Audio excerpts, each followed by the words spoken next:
ಕನ್ನಡ ಪಿಕ್ಚರ್ಗೆ ಸ್ವಾಗತ. ನಾನು ಕಾವ್ಯ ಕೃಷ್ಣಮೂರ್ತಿ. ಈಗಷ್ಟೇ ಒಂದು ಸಾಂಗನ್ನು 5 ಭಾಷೆಯಲ್ಲಿ ನೋಡ್ಕೊಂಡು ಬಂದೆ. ಸಿಕ್ಕಾಪಟ್ಟೆ ಥ್ರಿಲ್ ಆಗಿತ್ತು, ಸಿಕ್ಕಾಪಟ್ಟೆ ಕಿಕ್ ಕೊಡ್ತು.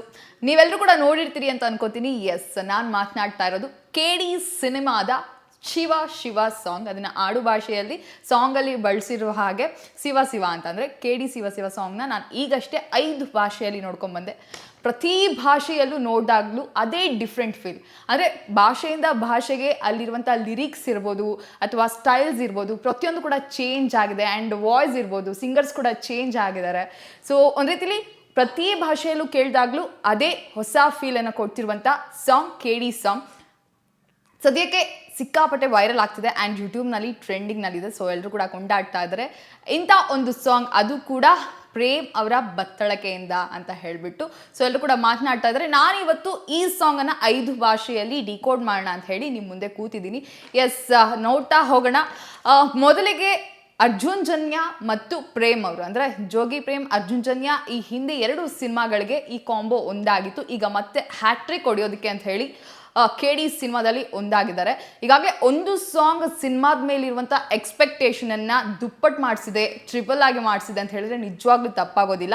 ಬರೀ ಕನ್ನಡದಲ್ಲಿ ಅಷ್ಟೇ ಅಲ್ಲ, ಪ್ರತಿ ಲ್ಯಾಂಗ್ವೇಜಸಲ್ಲೂ ಅದರದ್ದೇ ಆದಂಥ ಸ್ಟೈಲ್ನಲ್ಲಿ ಸಾಂಗನ್ನು ನಾವು ಕೇಳಿದಾಗ ಪ್ರತಿಯೊಬ್ಬರು ಕೂಡ ಅನ್ಸೋದಷ್ಟೇ, ಸಿನಿಮಾದಲ್ಲಿ BGM ಆಗಿರ್ಬೋದು, ಸಾಂಗ್ಸ್ ಇರ್ಬೋದು ಅಥವಾ ಮೇಕಿಂಗ್ ಸ್ಟೈಲ್ ಇರ್ಬೋದು, ಇವೆಲ್ಲವೂ ಕೂಡ ನಮಗೆ ಡಿಫ್ರೆಂಟಾಗಿ ಕಾಣುತ್ತೆ ಆ್ಯಂಡ್ ಸಖತ್ತಾಗಿರುತ್ತೆ, ಎಂಟರ್ಟೈನಿಂಗ್ ಆಗಿರುತ್ತೆ ಅಂತ ಹೇಳಿ ಎಲ್ಲರೂ ಕೂಡ ಮಾತನಾಡ್ಕೋತಾ ಇದ್ದಾರೆ.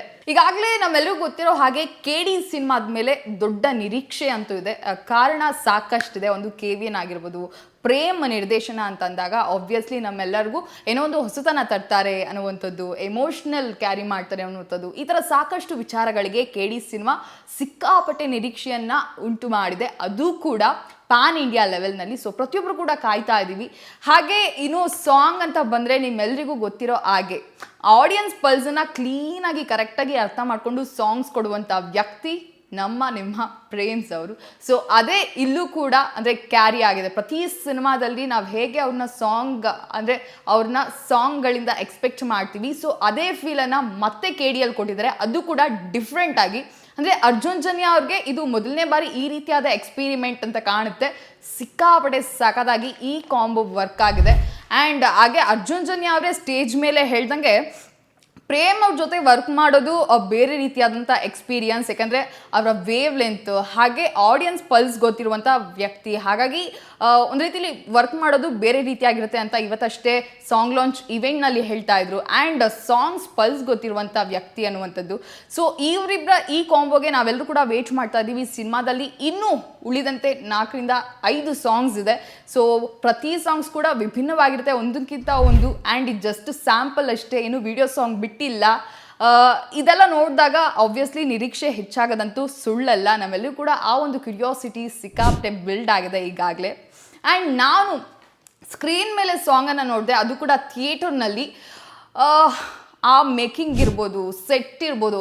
ಎಸ್, ನಾವೆಲ್ಲರೂ ಕೂಡ ಇಲ್ಲಿ ಒಂದು ವಿಚಾರ ಏನು ತಿಳ್ಕೊಬೇಕಂತಂದರೆ, ಪ್ರೇಮ್ ಅವರು ಒಂದು VFXನಲ್ಲಿ ಅಂದರೆ ಸಿನಿಮಾದಲ್ಲಿ ಸಾಂಗ್ಸ್ಗಳನ್ನ ಈ ಥರ ಒಂದು ಯೂಸ್ ಮಾಡ್ಕೋಬೋದಿತ್ತು. ಬಟ್ ಎಲ್ಲೂ ಕೂಡ VFXನ್ನು ಜಾಸ್ತಿಯಾಗಿ ಬಳಸದೆ ಇಡೀ ಸಾಂಗನ್ನು ಸೆಟ್ನಲ್ಲೇ ಮಾಡಿದ್ದಾರೆ. ಅದು ಕೂಡ 18 ಎಕರೆ ಜಾಗದಲ್ಲಿ ಸೆಟ್ಟನ್ನು ಹಾಕಿರುವಂಥದ್ದು ನಿಜವಾಗ್ಲೂ ಅಷ್ಟು ಸುಲಭದ ಮಾತಂತೂ ಅಲ್ವೇ ಅಲ್ಲ.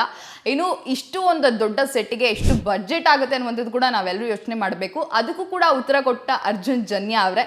ಈ ಒಂದು ಸಾಂಗ್ಗೆ ನಾವೇನು ಸೆಟ್ ಹಾಕಿದ್ದೀವಲ್ಲ, ಈ ದುಡ್ಡಿದ್ರೆ ಅಂದರೆ ಈ ಸಾಂಗ್ಗೆ ಆಗಿರುವಂಥ ಖರ್ಚಿದ್ದಿದ್ರೆ ಆ ದುಡ್ಡಲ್ಲಿ ನಾವು ಇನ್ನೂ 2-3 ದೊಡ್ಡ ಬಡ್ಜೆಟ್ ಸಿನಿಮಾವನ್ನು ನಾವು ಮಾಡ್ಬೋದಿತ್ತು. ಆದರೆ ಅಷ್ಟನ್ನೇ ನಾವು ಈ ಸಾಂಗ್ಗೆ ಖರ್ಚು ಮಾಡಿದ್ದೀವಿ. ಈ ಮೂಲಕ ನಾವೇನು ತಿಳ್ಕೊಬೇಕು ಅಂತಂದರೆ, ಪ್ರೇಮ್ ಅವರು ಸಾಂಗ್ ಅಂತ ಬಂದಾಗ ಅಲ್ಲಿ ಎಷ್ಟು ಇಂಪಾರ್ಟೆನ್ಸ್ ಕೊಡ್ತಾರೆ, ಅವ್ರಿಗೆ ಎಷ್ಟು ಪರ್ಫೆಕ್ಷನಿಸ್ಟ್ ಅನ್ನೋದು ಕ್ಲಿಯರ್ ಆಗಿ ಗೊತ್ತಾಗುತ್ತೆ. ಆ್ಯಂಡ್ ನಾವು ಇವಾಗಲೇ ನೋಡಿದ ಹಾಗೆ 70s ಬೆಂಗಳೂರನ್ನ ಕ್ರಿಯೇಟ್ ಮಾಡಿರುವಂಥದ್ದು ಆ ಪ್ರೇಮ್ ಅವರ ವರ್ಲ್ಡ್ನಲ್ಲಿ.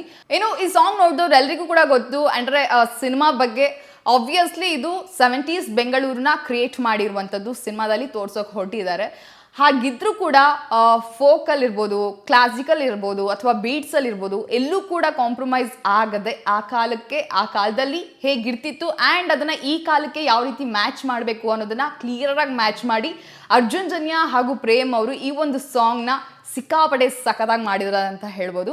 ಏನೋ ಇದ್ರ ಜೊತೆಗೆ ಈ ಸಾಂಗ್ನಲ್ಲಿ ನಾನು ಆಗಲೇ ಹೇಳಿದೆ ನಿಮಗೆ, ಅಂದರೆ VFX ಮಾಡ್ಬೋದಿತ್ತು, ಒಂದಷ್ಟು ಡಾನ್ಸರ್ಸ್ನ ಯೂಸ್ ಮಾಡಿಕೊಂಡು ಇನ್ನು ಮಿಕ್ಕಿದ್ದನ್ನು VFX ಥ್ರೂ ಅವರು ಆಟ ಆಡ್ಬೋದಿತ್ತು. ಬಟ್ ಅದನ್ನು ಮಾಡದೆ 1000ಕ್ಕೂ ಹೆಚ್ಚು ಡ್ಯಾನ್ಸಸನ್ನು ಈ ಒಂದು ಸಾಂಗ್ನಲ್ಲಿ ಯೂಸ್ ಮಾಡ್ಕೊಂಡಿದ್ದಾರೆ. ನನಗನ್ಸೋ ಪ್ರಕಾರ ಧ್ರುವ ಅವರ ಡಾನ್ಸ್ ಇರ್ಬೋದು ಅಥವಾ ಅವರೊಂದು ಲುಕ್ ಮತ್ತು ಸಿನಿಮಾದಲ್ಲಿ ಅವರೊಂದು ಎಫರ್ಟ್ ಇವೆಲ್ಲವನ್ನ ನೋಡ್ತಾ ಇದ್ರೆ ನಿಜವಾಗ್ಲೂ ಧ್ರುವ ಅವರ ಕೆರಿಯರ್ನಲ್ಲಿ ಈ ಒಂದು ಸಿನಿಮಾ ಬೆಸ್ಟ್ ಆಗಿ ನಿಲ್ಲೋದ್ರಲ್ಲಿ ಯಾವುದೇ ಡೌಟ್ ಇಲ್ಲ. ಆ್ಯಂಡ್ ಆಬ್ವಿಯಸ್ಲಿ KD ಏನೋ ಮಾಡುತ್ತೆ ಅನ್ನುವಂಥ ನಿರೀಕ್ಷೆ ಈಗಷ್ಟೇ ಉಟ್ಕೊಂಡಿದೆ. ಸಿಕ್ಕಾಪಟ್ಟೆ ನಿರೀಕ್ಷೆ ಇತ್ತು, ಬಟ್ ಈ ಸಾಂಗ್ ನೋಡಿದ ಮೇಲೆ ನಿರೀಕ್ಷೆ ದುಪ್ಪಟ್ಟಾಗಿದೆ, ಅದರಲ್ಲಿ ನೋ ಡೌಟ್. ಸಾಂಗ್ಸ್ ಅಂತ ಬಂದರೆ ಆಬ್ವಿಯಸ್ಲಿ ಪ್ರೇಮ್ ಅವ್ರಿಗೆ ಚಾಲೆಂಜಿಂಗ್ ಅಂತೂ ಹೌದೇ ಹೌದು. ಯಾಕಂತಂದರೆ ಪ್ರತಿಯೊಂದು ಸಿನಿಮಾದಲ್ಲಿ ಅವ್ರನ್ನ ಅವರು ಬೀಟ್ ಮಾಡಬೇಕು, ಅವರಿಗೆ ಅವರೇ ಕಾಂಪಿಟೇಷನ್. ಸೊ ಹಾಗಾಗಿ ಇಲ್ಲಿ ಪ್ಯಾನ್ ಇಂಡಿಯಾ ಲೆವೆಲ್ನಲ್ಲಿ ಒಂದು ನಮ್ಮ ಸಿನಿಮಾನ, ಕನ್ನಡದ ಸಿನಿಮಾನ ಪ್ರೆಸೆಂಟ್ ಮಾಡ್ತಿದ್ದೀವಿ ಅಂತ ಅಂದಾಗ ಆಬ್ವಿಯಸ್ಲಿ ಪ್ರೇಮ್ ಅವ್ರ ತಲೆಯಲ್ಲಿ ಕಾಪಿ ಮಾಡಬಾರ್ದು, ರಿಮೇಕ್ ಇರಬಾರ್ದು, ಈ ಥರ ಸಾಕಷ್ಟು ವಿಚಾರಗಳು ಓಡ್ತಾ ಇರುತ್ತೆ. ಇದ್ರ ಮೇಲೆ ಜಾಸ್ತಿ ವರ್ಕ್ ಮಾಡ್ತಾರೆ. ಸೊ ಅದೇ ರೀತಿಯಾಗಿ ಇದನ್ನೆಲ್ಲ ಅಂದರೆ ಸೊ ಅವರ ಲೆಗಸಿನ ಅವರೇ ಕಂಟಿನ್ಯೂ ಮಾಡಬೇಕು ಅಂತ ಹೇಳಿ ಈ ಒಂದು ಸಾಂಗ್ನ ಇಷ್ಟು ಅದ್ಭುತವಾಗಿ ಒಂದು ಔಟ್ಪುಟ್ ಅನ್ನ ಕೊಟ್ಟಿದ್ದಾರೆ. ಏನು ಬೀಟ್ಸ್ ಇರ್ಬೋದು, ರಿದಮ್ಸ್ ಇರ್ಬೋದು, ಇವೆಲ್ಲವನ್ನ ಬ್ಲೆಂಡ್ ಮಾಡಿ ಪಕ್ಕಾ ಒಂದು ಮಾಸ್ ಪ್ರೆಸೆಂಟೇಷನ್ ಅನ್ನ ತೋರಿಸಿರುವಂಥದ್ದು ನಿಜವಾಗ್ಲೂ ಖುಷಿಯಾದಂಥ ವಿಚಾರ. ಹಾಗೆ ವಿಂಟೇಜ್ ಸೆಟಪ್ಗೆ ಮಾಸ್ ಇದನ್ನ ಪಕ್ಕಾ ಬ್ಲೆಂಡ್ ಮಾಡಿದ್ದಾರೆ. 70ಸ್ನಲ್ಲಿ ಹೇಗಿರುತ್ತೆ ಅನ್ನೋದರ ಝಲಕ್ ನಮಗೆ ಈ ಮೂಲಕ ಕಾಣಿಸ್ತಿದೆ. ಇನ್ನು ಪ್ರತಿ ಲ್ಯಾಂಗ್ವೇಜಸ್ ಅಲ್ಲೂ ನಾವು ನೋಡ್ತಾ ಹೋಗೋದಾದ್ರೆ ಅಂದ್ರೆ ಅವ್ರ ನೇಟಿವಿಟಿಗೆ ತಕ್ಕಂತೆ ತುಂಬಾ ವೆರೈಟಿ ಆಗಿ ಸ್ಪೆಷಲ್ ಆಗಿ ಮಾಡಿದ್ದಾರೆ. ಸೊ ಅದು ಕೂಡ ಖುಷಿ ವಿಚಾರ. ಇಷ್ಟೆಲ್ಲ ಇರಬೇಕಾದ್ರೆ ಆಬ್ವಿಯಸ್ಲಿ ನೀವೆಲ್ಲರೂ ಕೂಡ ವೇಟ್ ಮಾಡ್ತಾ ಇರುವಂಥದ್ದು KD ಸಿನಿಮಾದ ಒಂದು ರಿಲೀಸ್ಗಾಗಿ.